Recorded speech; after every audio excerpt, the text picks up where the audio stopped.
A Treatise of Human Nature की book 1 का part 1 का सेक्शन 6 का नाम है of modes and substances. Hume ने पिछले सेक्शन 5 में रिलेशंस की बात की थी और यहाँ पे वो बात करेगा मोड्स एंड सब्सटेंसेस की। वो कहता है, I would fain ask those philosophers who found so much of their reasonings on the distinction of substance and accident, and imagine we have clear ideas of each, whether the idea of substance be derived from the impressions of sensation or of reflection. If it be conveyed to us by our senses, I ask, which of them, and after what manner? If it be perceived by the eyes, it must be a colour, if by the ears a sound, if by the palate a taste, and so of the other senses. But I believe none will assert that substance is either a colour or sound or a taste. The idea of substance must therefore be derived from an impression of reflection, if it really exists. But the impressions of reflection resolve themselves into our passions and emotions, none of which can possibly represent a substance. We have therefore no idea of substance, distinct from that of a collection of particular qualities, nor have we any other meaning when we either talk or reason concerning it. Hume यहाँ पे पूछ रहा है कि substance का idea क्या impressions of a sensation से derived है या of a reflection on a sensation. अगर तो सेंसेशन से, then it must be perceived by one of the senses. If we perceive substance with our eyes, तब ये सब्सटेंस कलर होना चाहिए, अगर कानों से तो ये साउंड होनी चाहिए, एंड सो ऑन। लेकिन सब्सटेंस ना तो कलर हो सकता है ना तो साउंड हो सकता है। So the idea of substance must be derived from an impression of a reflection. हमने पहले बात की थी कि पहले हमारे पास एक सेंस impression आता है जो दिमाग में कॉपी होता है as an idea. When these copied ideas are recalled, they produce new emotions. These new emotions then create new impressions called impressions of reflections. लेकिन impressions of reflections passions और emotions पे based होते हैं, which are not representative of substance. Therefore, we have no idea of substance distinct from that of a collection of particular qualities. Hume कहता है, the idea of a substance as well as that of a mode is nothing but a collection of simple ideas that are united by the imagination and have a particular name assigned to them, by which we are able to recall either to ourselves or to others that collection. But the difference between these ideas consists in this, that the particular qualities which form a substance are commonly referred to an unknown something in which they are supposed to inhere, or granting this fiction should not take place, are at least supposed to be closely and inseparably connected by the relations of contiguity and causation. The effect of this is that whatever new simple quality we discover to have the same connection with the rest, we immediately comprehend it among them, even though it did not enter into the first conception of the substance. Thus, our idea of gold may at first be a yellow color, weight, malleableness, fusibility. But upon the discovery of its dissolubility and aquaregia, we join that to the other qualities and suppose it to belong to the substance as much as if its idea had from the beginning made a part of the compound one. The principle of union, being regarded as the chief part of the complex idea, gives entrance to whatever quality afterwards occurs and is equally comprehended by it, as are the others which first presented themselves. The idea of substance and of modes, दोनों ही collections हैं of simple ideas that the imagination unites into a complex idea. ये जो unities हैं इनको हम एक name assign करते हैं which allows us to recall that collection of ideas. Substance की बात करते हुए वो कहता है कि जो पर्टिकुलर क्वालिटीज़ इस सब्सटेंस को फॉर्म करती हैं, these are thought to inhere in something unknown और at least be connected by contiguity and causality. ये हमें अलाउ करता है कि हम इस सब्सटेंस को और मज़ीद क्वालिटीज़ एट्रीब्यूट करते जाएँ, even if they were not immediately known to belong to it. फिर ह्यूम मोड्स की बात करता है और वो कहता है कि unlike substances, यहाँ पे additional attributes cannot be further added. The simple ideas making up modes either represent qualities that are not united by contiguity or causation, या फिर if modes' constituent ideas are united together, the principle of their union is not the foundation for the complex idea that they make up. वो कहता है that this cannot take place in modes is evident from considering their nature. The simple ideas of which modes are formed either represent qualities which are not united by contiguity and causation but are dispersed in different subjects, or if they all be united together, the uniting principle is not regarded as the foundation of the complex idea. The idea of dance is an instance of the first kind of modes, and that of beauty of the second. The reason is obvious why such complex ideas cannot receive any new idea without changing the name which distinguishes the mode. Section 7 का नाम है of abstract ideas. Abstract या general ideas के बारे में Hume पूछता है if the mind conceives them as general और पर्टिकुलर. बर्कली आर्ग्यू करता है कि जनरल आइडियाज़ पर्टिकुलर आइडियाज़ ही होते हैं which are affixed to some particular term. Hume का भी यही नज़रिया है and he will proceed to defend Berkeley's argument. वो कहता है it is evident that in forming most of our general ideas, if not all of them, we abstract from every particular degree of quantity and quality, and that an object ceases not to be of any particular species on account of every small alteration in its extension, duration, and other properties. It may therefore be thought that here is a plain dilemma that decides concerning the nature of these abstract ideas, which have afforded so much speculation to philosophers. The abstract idea of a man represents men of all sizes and all qualities, which it is concluded it cannot do, but either by representing at once all possible sizes and all possible qualities, or by representing no particular one at all. Now, it having been esteemed absurd to defend the former proposition as implying an infinite capacity in the mind, it has been commonly inferred in favor of the latter, and our abstract ideas have been supposed to represent no particular degree either of quantity or quality. But that this inference is erroneous, I shall endeavour to make appear, first by proving that it is utterly impossible to conceive any quantity or quality without forming a precise notion of its degrees, and secondly by showing that though the capacity of the mind be not infinite, yet we can at once form a notion of all possible degrees of quantity and quality in such a manner at least as, however imperfect, may serve all the purposes of reflection and conversation. यूम essentially यहाँ पे ये कह रहा है कि एक general idea represent करता है all things of its kind. तो ये जो एब्स्ट्रैक्ट आइडिया, जो जनरल आइडिया है, मिसाल के तौर पर एक इंसान की, एक मैन की, it represents all man of every size and quality. लेकिन हमें पता है कि एक आइडिया सारी इन पॉसिबिलिटीज़ को ऑल एट वंस रिप्रेजेंट नहीं कर सकता, और हमें पता है कि it must also at the same time represent some particular, for we can not conceive an idea without also having some particular in our mind. फिर यहाँ पे ये फिलोसॉफिकल डिलेमा आता है. ये जो पहली ऑप्शन है that this one idea represents all possible instances all at once is rejected because it produces an infinite regret.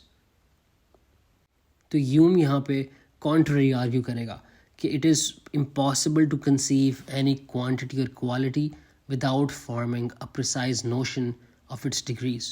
और यूम इसको प्रूफ करेगा using 3 arguments. वो अपना पहला argument इन अल्फाज में बयान करता है. First, we have observed that whatever objects are different are distinguishable, and that whatever objects are distinguishable are separable by the thought and imagination.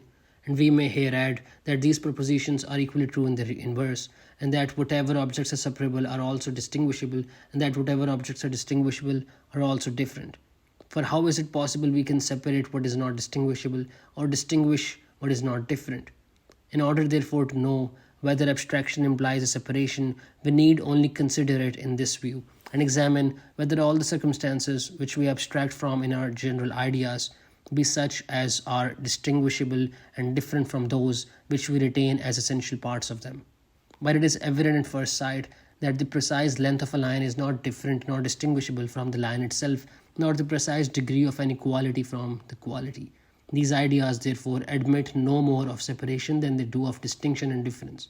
They are consequently conjoined with each other in the conception, and the general idea of a line, notwithstanding all our abstractions and refinements, has in its appearance in the mind a precise degree of quantity and quality. However, it may be made to represent others which have different degrees of both. Hume essentially यहाँ पर ये कह रहा है कि if objects differ, they may be distinguished, and if objects are distinguishable, they may be separated in the thought and imagination, and this is also true in the inverse. अब Hume को यहाँ पे ये इस्टेब्लिश करना है कि इस abstraction के सारे केसेस में the abstracted notion is different from its varying many instantiations. Hume note करता है कि हम किसी लाइन को कंसीव नहीं कर सकते without also conceiving that line having some length. इसकी जो प्रिसाइज लेंथ होगी it is not different not distinguishable from the line itself nor the precise degree of any quality from the quality. Therefore ideas are not distinct from the quantities and qualities of their respective objects. लेकिन हम इनको generalise कर सकते हैं इस तरीके में कि जब हम एक लाइन को कंसीव करते हैं in general, we conceive of a line with its precise degrees of quality and quantity. लेकिन हम सोचते हैं कि we might just as well have conceived a line of any other precise degree of quantity and quality. तो generality Hume के लिए is a matter of the scope of the arbitrariness of precise ideas. Hume फिर अपना second argument इन अल्फाज में पेश करता है. Secondly, it is contest that no object can appear to the senses, or in other words, that no impression can become present to the mind without being determined in its degrees, both of quantity and quality. The confusion in which impressions are sometimes involved proceeds only from their faintness and unsteadiness, not from any capacity in the mind to receive an impression which in its real existence has no particular degree nor proportion. That is a contradiction in terms, and even implies the flattest of all contradictions, that it is possible for the same thing both to be and not to be. Now, since all ideas are derived from impressions and are nothing but copies and representations of them, whatever is true of the one must be acknowledged concerning the other. Impressions and ideas differ only in their strength and vivacity. The foregoing conclusion is not founded on any particular degree of vivacity. It cannot therefore be affected by any variation in that particular. An idea is a weaker impression, and as a strong impression must necessarily have a determinate quantity and quality, the case must be the same with its copy or representative. Hume यहाँ पे ये कह रहा है कि objects appear to our senses, और इसके लिए रिक्वायरमेंट ये है कि एक इम्प्रेशन हमारे दिमाग को एंटर करे. इसके लिए ये जो ऑब्जेक्ट है it must be determined in both its degrees of quantity and quality. Some people argue that objects के लिए नेसेसरी है कि उनकी डिटर्मिन्ड डिग्रीज ऑफ क्वांटिटी और क्वालिटी हों, लेकिन दे ऑल्सो आर्ग्यू कि जब इम्प्रेशंस फेंट होते हैं तो it is not on account of some inadequacy of our mind's ability to receive impressions, but वो सोचते हैं कि ये objects themselves इनकी कोई particular determined degree या proportions नहीं होंगी of quantity and quality. इसी वजह से हमारा mind जो है वो unable होता है to assign specific determined degrees of quantity and quality to them. So, in other words, some hold that our abstract ideas are really just faint ones which do not have precise determinations. लेकिन Hume कहता है कि ये contradiction है कि एक object है उसकी कोई डिटर्मिन्ड डिग्रीज ऑफ क्वांटिटीज और क्वालिटीज ही ना हो, because every object has properties. Ideas copies होते हैं और रिप्रेजेंटेशंस होते हैं इंप्रेशंस के. So what is true for the one is true for the other. The only way that impressions and ideas are different is in the degree of strength and vivacity. एक idea एक weak impression होता है, लेकिन strong impressions की determinate degrees of quantities और qualities होती हैं. So it is also true of their copies और representations which is their ideas. जितने भी फेंट हो, all ideas must also have determinate quantities and qualities.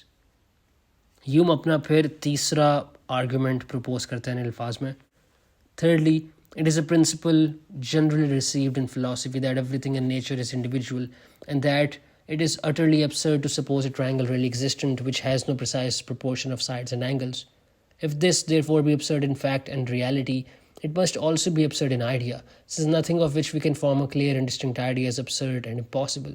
But to form the idea of an object and to form an idea simply is the same thing, the reference of the idea to an object being an extraneous denomination, of which in itself it bears no mark or character. Now, as it is impossible to form an object of an idea, an idea of an object that is possessed of quantity and quality and yet is possessed of no precise degree of either, it follows that there is an equal impossibility of forming an idea that is not limited and confined in both these particulars. Abstract ideas are therefore in themselves individual, however they may become general in their representation. The image in the mind is only that of a particular object, though the application of it in our reasoning be the same as if it were universal. कुछ philosophers का कहना है कि nature में हर चीज़ individual है. So there are no triangles in reality without precise proportions between their sides and angles.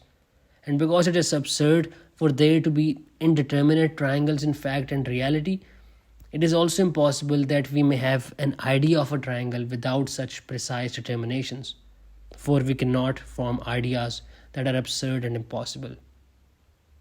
इस triangle के case में we form an idea of an object. To think merely of a triangle in general is no different of an act of forming an idea. So, मिसाल के तौर पर we form an idea of an object like a triangle, जिसमें कुछ properties होती हैं quantity और quality की. हम ये आइडिया नहीं फॉर्म कर सकते without also forming an idea of the precise degrees इस ट्रायंगल की क्वांटिटीज़ और क्वालिटीज़ की. Hence we can only form ideas that are bound to certain particulars. इस तरीके में सारे abstract ideas individual ideas होते हैं. However, Hume कहता है abstract ideas may become general if we apply the particular image in our mind to particular cases as if it were a universal. Hume कहता है कि some ideas are particular in their nature but general in their representation. एक particular idea general बनता है by being annexed to a general term, that is, to a term which from a customary conjunction has a relation to many other particular ideas. Part 1, Book 1 का end होता है with Hume rejecting Locke's account of abstract ideas.